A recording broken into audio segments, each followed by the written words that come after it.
आदाब दोस्तों। आज मैं आपके सामने रविंद्रनाथ टैगोर का मशहूर अफसाना ये कौन पेश करने जा रही हूँ। रविंद्रनाथ टैगोर किसी तारुफ के मोहताज नहीं, वो हिंदुस्तान की रूह थे। उन्होंने बेशुमार नॉवेल, ड्रामे, अफसाने लिखे और वो एक बहुत ही बड़े शायर भी थे। तो पेश खिदमत है अफसाना ये कौन। डॉक्टर, मैंने आंखें मल कर देखा तो हमारे जमींदार दक्षिणाचरण बाबू सामने खड़े थे। मैं झट उठा, घड़ी देखी तो रात के 2:30 बजे थे। दक्षिणाचरण मुंह बिगाड़ कर बोले, आज फिर वही वक़ुआ पेश आया। मैंने कहा, शायद आपने शराब की मिक़दार बढ़ा दी। दक्षिणा बाबू बिगड़ कर बोले, ये शराब का असर नहीं, आप शुरू से आखिर तक सब हाल सुने बगैर असली सबब न जान सकेंगे। मिट्टी का चिराग टिमटिमा रहा था। मैंने उसकी रोशनी तेज कर दी और चादर ओढ़कर बैठ गया। दक्षिणा बाबू कहने लगे, अगरचे मेरी पहली स्त्री के बराबर दूसरी का मिलना कठिन था, मगर उस जमाने में मेरी उम्र छोटी और तबीयत में आशिकी बहुत थी। अच्छे अच्छे पात्र देखे थे, इसलिए अपनी स्त्री का गृहस्थी की तरह रहना अच्छा न लगता था। उसके अलावा जब कभी उससे इश्क की गुफ्तगू करता तो वो मेरी बातों को हंसी में उड़ा देती। उसकी हंसी से मेरी आरजुओं और उम्मीदों का खात्मा हो जाता। 4 बरस हुए, मुझे बुखार आने लगा, जीने की उम्मीद न रही और एक दिन तो डॉक्टर ने भी जवाब दे दिया। उस वक्त मेरे एक दोस्त कहीं से एक ब्रह्मचारी को लाए।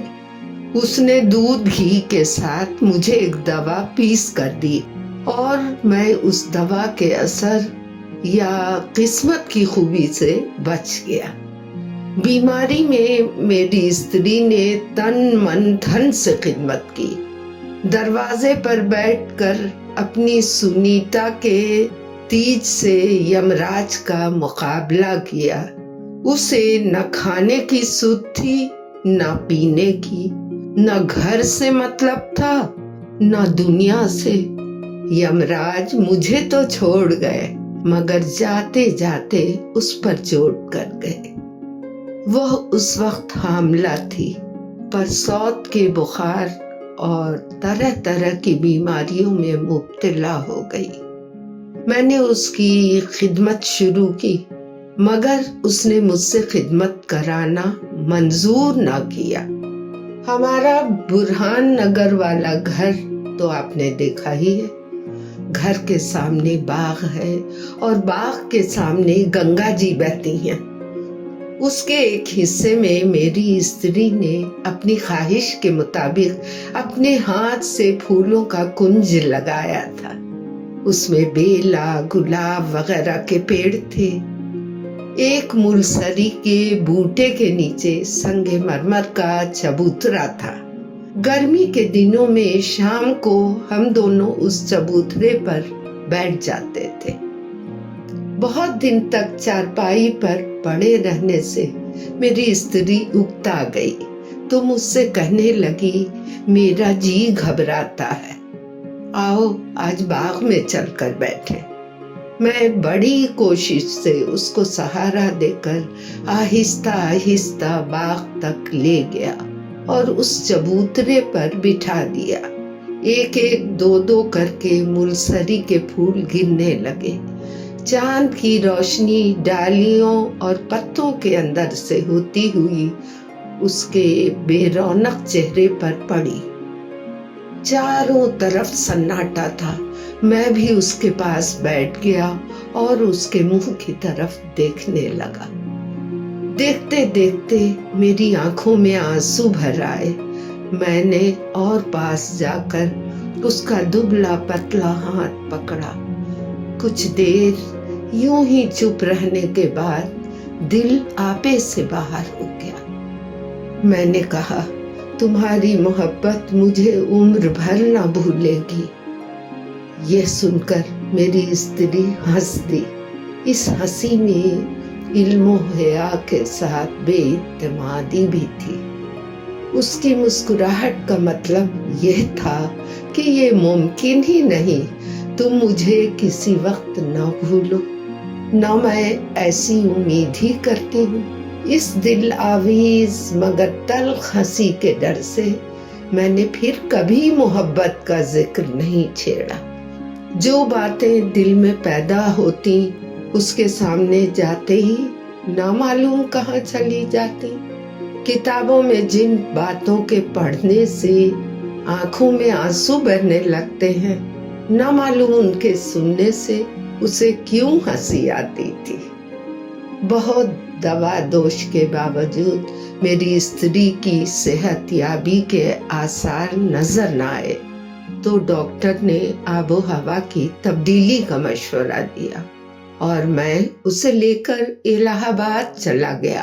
वहाँ हरनाथ बाबू उसका इलाज करने लगे, मगर चंद ही रोज बाद मालूम हो गया कि ये रोग जाने वाला नहीं। यह जानने के बाद कि अब दाइमुल मरीज रहकर ही जिंदगी बसर करनी होगी, एक दिन मेरी स्त्री ने मुझे मजाक से कहा, तुम एक शादी और कर लो।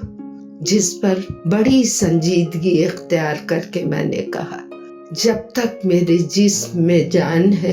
मेरी बात काट कर उसने कहा, ऐसा न कहो, तुम्हारी बात सुनकर मुझे दुख होता है।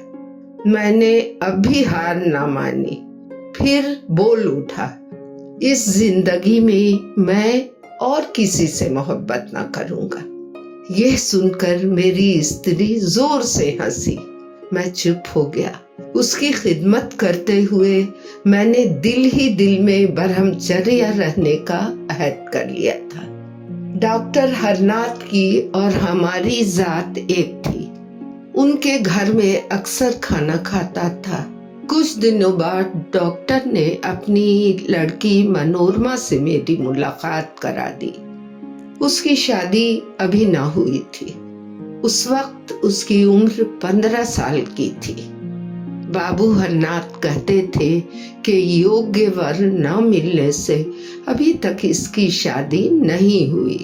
लड़की खूबसूरत और पढ़ी लिखी थी, इसलिए उससे बातें करते हुए घर आने में देर हो जाती और स्त्री को दवा देने का वक्त निकल जाता था। वो जानती थी कि मैं हरनाथ बाबू के घर जाता हूँ, मगर देर होने का सबब उसने एक दिन भी नहीं पूछा। प्यासे मुसाफिर को रेत में पानी का सराब नजर आता है। मेरे दिल में मोहब्बत की प्यास थी। सामने साफ और ठंडा पानी झकोरे ले रहा था। अपनी तबीयत को ना रोक सका। अब मरीज की सोहबत शाख होती थी। खिदमत करना और दवा देना भी दिक्कत तलब हो गया। हरनाथ बाबू कभी कभी कहा करते थे, जिस मरीज के अच्छा होने की उम्मीद ना हो उसका मरना ही भला है। एक दिन मैंने अपने कमरे में सुना, मेरी स्त्री डॉक्टर से कह रही है, डॉक्टर बाबू, जब मैं अच्छी ही नहीं हो सकती तो मेहरबानी से ऐसी दवा दो जिससे प्राण जल्द छूट जाए। ये बातें सुनकर मेरे दिल पर चोट लगी। डॉक्टर के चले जाने पर मैं अपनी स्त्री की चारपाई के पास बैठ गया और आहिस्ता आहिस्ता उसके सर पर हाथ फेरने लगा। उसने कहा, यहाँ गर्मी है, हवाखोरी कर आओ, वरना रात को भूख ना लगेगी। हवाखोरी का मतलब डॉक्टर बाबू के घर जाने से था। मैंने उससे कहा था, कि भूख लगने के लिए थोड़ा सैर करना अच्छा होता है।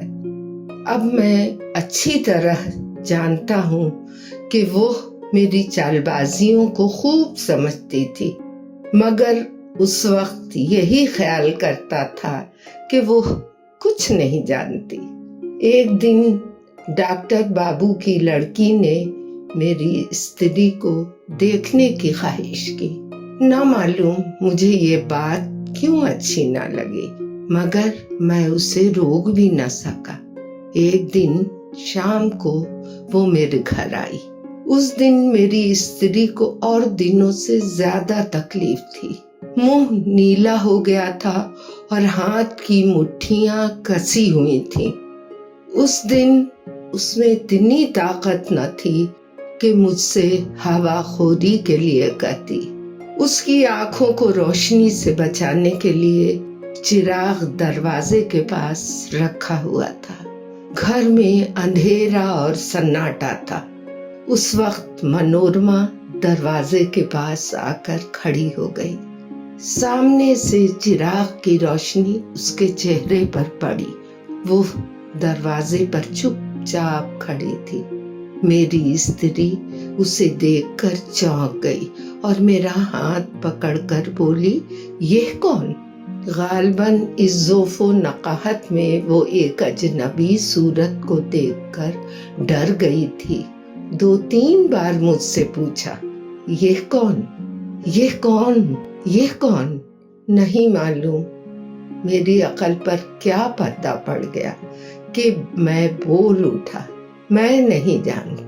इतना कहते ही ऐसा मालूम हुआ गोया किसी ने मेरे दिल पर कारी ज़र्ब लगा दी।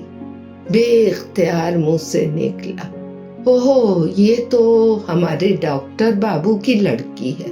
मेरी स्त्री ने मेरी तरफ देखा, लेकिन मैं उसकी तरफ ना देख सका। उसने डॉक्टर बाबू की लड़की को अंदर बुलाया और मुझसे चिराग लाने को कहा। मनोरमा अंदर बैठ गई और मेरी स्त्री आहिस्ता आहिस्ता उससे बातें करने लगी। इतने में डॉक्टर बाबू आ गए। वो अपने साथ दवा की 2 शीशियां लाए। उन्होंने शीशियां निकालकर मेरी स्त्री से कहा, इस नीली शीशी में मालिश करने की दवा है और दूसरी में खाने की। देखो, दोनों को मिला ना देना। नीली शीशी वाली दवा जहर है। चलते वक्त डॉक्टर ने अपनी लड़की को बुलाया, मगर जब मनोरमा को लेकर जाने लगे तो मेरी स्त्री ने कहा, डॉक्टर बाबू, ये बड़ी देर से अंधेरे में बैठे हैं, इनको भी जरा घुमा लाइए। मैंने बराए नाम हिल हुज्जत की, फिर चलने को तैयार हो गया। डॉक्टर ने चलते चलते दवा के लिए फिर ताकीद की। उस दिन मैंने डॉक्टर के घर पर भोजन किया। घर आते आते रात हो गई। वापस आकर देखा तो मेरी स्त्री की हालत खराब थी। मैंने घबरा कर पूछा, क्या ज्यादा तकलीफ है? वो जवाब ना दे सकी। चुपचाप मेरे मुंह की तरफ देखने लगी। बज़ाहिर गला बंद हो गया था। मैंने फौरन डॉक्टर को बुलाया। डॉक्टर बाबू पहले तो कुछ न समझे, फिर बोले, तजुब है, तकलीफ इतनी बढ़ गई। मालूम होता है दवा की मालिश एक बार भी नहीं हुई। ये कहकर उन्होंने शीशी को देखा, मगर वो खाली थी। डॉक्टर ने घबरा कर कहा, अरे, क्या तुमने ये दवा पी ली? मेरी स्त्री ने गर्दन हिलाकर जवाब दिया, हाँ। डॉक्टर पंप लेने गाड़ी पर घर गया।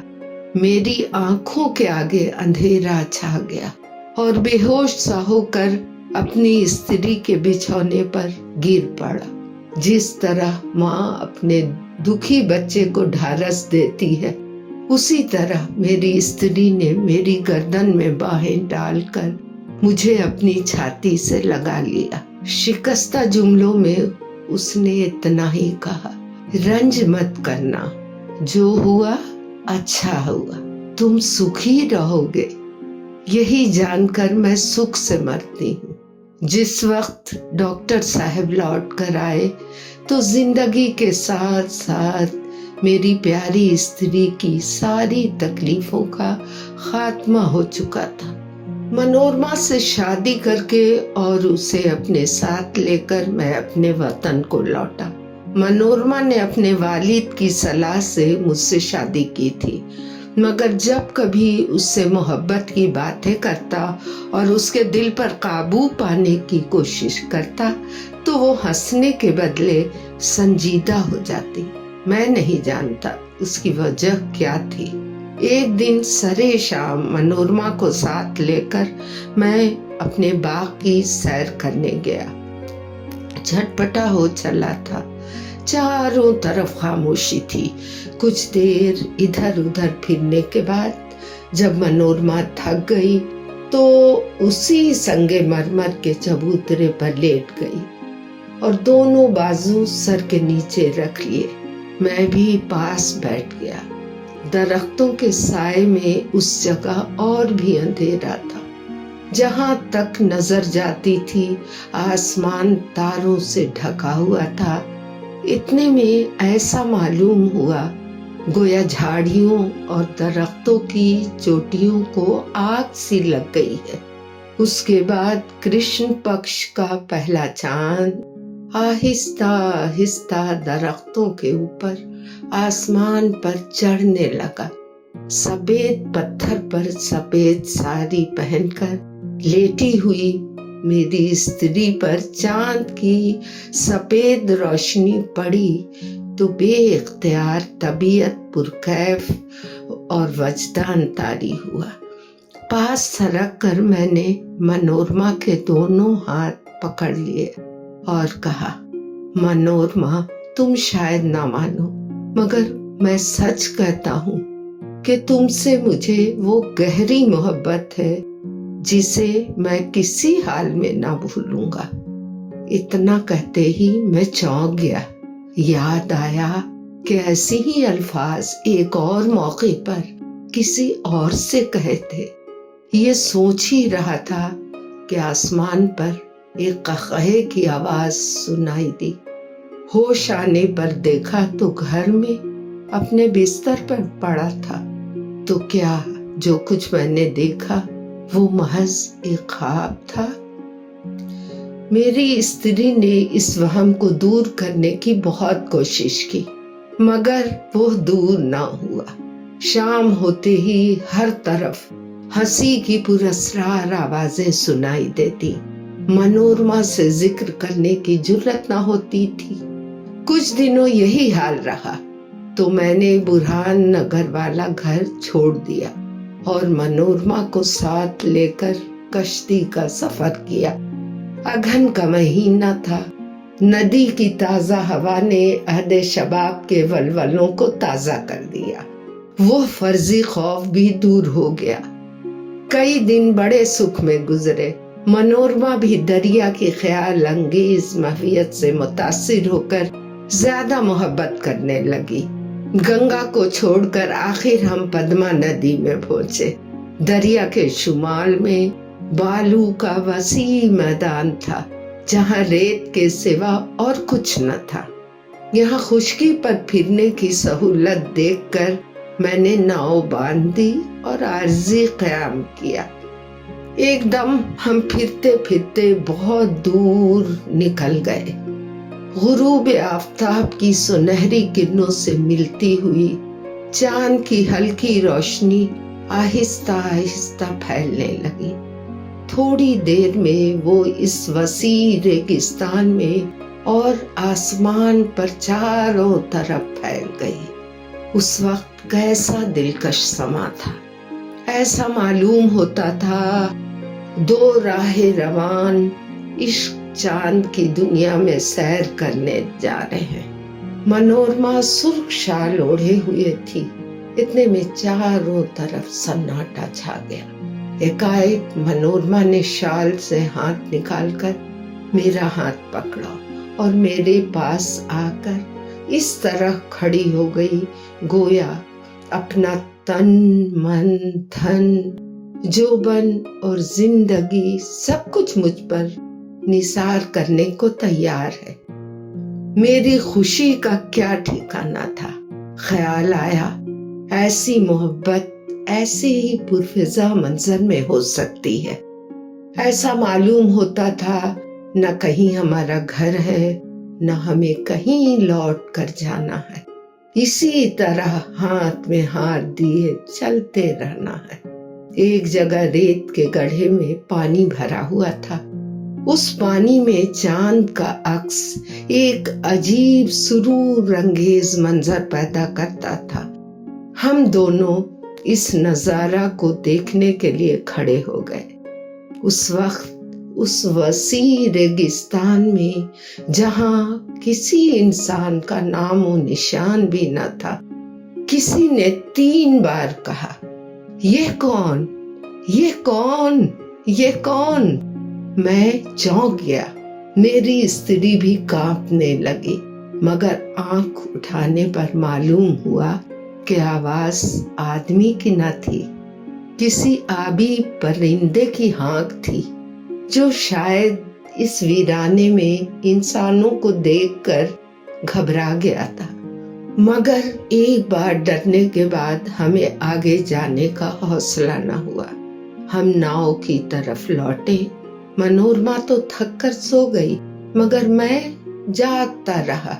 थोड़ी देर में ऐसा मालूम हुआ कोई मुसहरी के पास खड़ा अपनी खुश्क इस्तग़फ़ानी उंगलियों से मनोरमा की तरफ इशारा करके आहिस्ता आहिस्ता मेरे कान में कहता है, ये कौन, ये कौन, ये कौन।